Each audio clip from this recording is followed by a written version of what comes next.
Lagacharla incident రోజుకో మలుపు తిరుగుతోంది అని చెప్పొచ్చు. ఎందుకంటే సీసీ ఫుటేజ్ అంటే ఎవరైతే లగచర్ల ఇన్సిడెంట్లో దాడి చేశారో రైతులు అండ్ నాన్ లోకల్స్ అని పోలీస్ శాఖ ఏదైతే చెప్తోందో దానికి అనుగుణంగా ఎగైన్ మళ్ళోసారి ఆ విజువల్స్ అన్నీ కూడా తీసుకుని ఇంకో 10 మందిని అరెస్ట్ చేసే అవకాశం ఉంది అంటూ దానికి సంబంధించే గాలింపు చర్యలు చేపడుతోంది పోలీస్ శాఖ అనేటువంటి వార్తలు వినిపిస్తున్నాయి.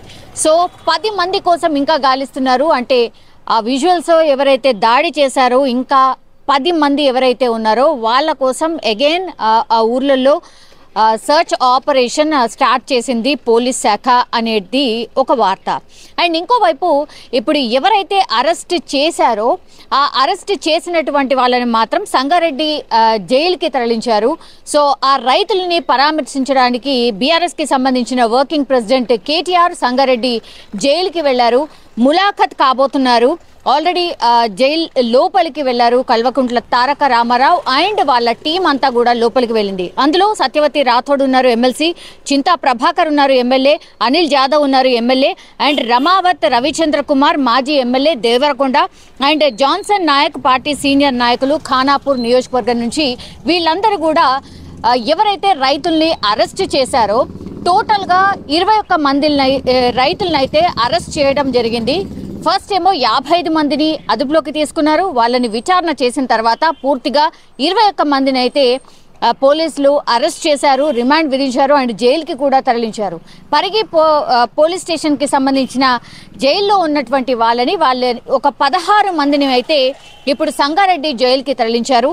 ఈ సంగారెడ్డి జైలుకి తరలించిన నిన్న రాత్రి సంగారెడ్డి జైలుకి తరలించిన తర్వాత ఇవాళ కేటీఆర్ అండ్ బీఆర్ఎస్కి సంబంధించిన టీం రైతుల దగ్గరికి వెళ్ళి పరామర్శించబోతున్నారు. వాళ్ళకి ఒక భరోసా ఇవ్వబోతున్నారు. మీరేం తప్పు చేయలేదు, మేమున్నాం, లీగల్కి సంబంధించిన ఫైట్ మేము చేయబోతున్నాం అనేటువంటిది. ఎందుకంటే నిన్న చాలా మంది బాధితులు ఎవరైతే లగచర్లకు సంబంధించిన అరెస్ట్ చేసిన వాళ్ళు ఎవరైతే ఉన్నారో అంటే వాళ్ళకు సంబంధికులు ఎవరైతే ఉన్నారో వాళ్ళు సోమాజిగూడ ప్రెస్ క్లబ్లో యాజ్ వెల్ యాజ్ టీఆర్ఎస్ భవన్కి చేరుకుని కేటీఆర్ వాళ్ళతోని ఒక ప్రెస్ మీట్ పెట్టి మరీ మాట్లాడించడం జరిగింది. సో పూర్తిగా బీఆర్ఎస్ పార్టీ దీని వెనకాలుంది, నడిపించింది, కుట్ర కోణం దాగి ఉంది అనేటువంటి ఒక వార్త. అండ్ ఆ కోణంలోనే పూర్తిగా విచారణ జరుగుతున్న టైంలో ఇప్పుడు పూర్తిగా బీఆర్ఎస్ పార్టీని వాళ్లకు సపోర్ట్గా ఉంటూ వాళ్ళకి లీగల్గా ఏమైనా అవసరం ఉన్నా కూడా మేమున్నామంటూ భరోసా ఇచ్చే ప్రయత్నం అయితే ఒకటి జరుగుతోంది. ఎందుకంటే పట్నం నరేందర్ రెడ్డిని అరెస్ట్ చేశారు అండ్ రిమాండ్ రిపోర్ట్లో పట్నం నరేందర్ రెడ్డి కేటీఆర్ఏ ఈ కుట్రకంతా కారణం అంటూ కూడా నరేందర్ రెడ్డి పేరు చెప్పారు అనేటువంటి వార్త వినిపిస్తోంది. కానీ నరేందర్ రెడ్డి నిన్న ఒక లేఖ రాయడం జరిగింది. అసలు నాకు తెలియకుండానే రిమాండ్ రిపోర్ట్లో ఏముందో కూడా నాకు చెప్పకుండానే సైన్ తీసుకున్నారు, ఇది ఒక రకంగా మోసం అనేటువంటి మాట పట్నం నరేందర్ రెడ్డి చెప్పడం జరిగింది. సో క్వాష్ పిటిషన్ వేశారు అండ్ ఈరోజు సెలవు. సో మండే వరకు కూడా కోర్టు లేదు. సో హౌస్ మోషన్ పిటిషన్ ఒకటి మూవ్ చేశారు. మరి ఇవాళ ఏమన్నా విచారణకు వస్తుందా లేదా అనేది కూడా క్లారిటీ లేదు. బట్ పట్నం నరేందర్ రెడ్డి నిన్న లేఖ రాసి అసలు నాకేం సంబంధం లేదు, రిమాండ్ రిపోర్ట్ అసలు నాకు చూపించకుండానే సైన్ తీసుకున్నారు అనేటువంటి మాట చెప్పడం జరిగింది. సో ఈ కేసు అంతా కూడా మరి ఎటు దారి తీస్తుంది ఏంటి అనేది తెలీదు. బట్ ఇంకో ప్రచారం గట్టిగా జరుగుతోంది. మొన్నటి వరకేమో ఫామ్ హౌస్ ఇష్యూలో కేటీఆర్ అరెస్ట్ కాబోతున్నారు అంటూ ఒక వార్త నడిచింది. ఆ తర్వాత ఫార్ములా రేస్కి సంబంధించిన కేసు వచ్చింది, అందులో అరెస్ట్ కాబోతున్నారు అనేది ఇంకో వార్త నడిచింది.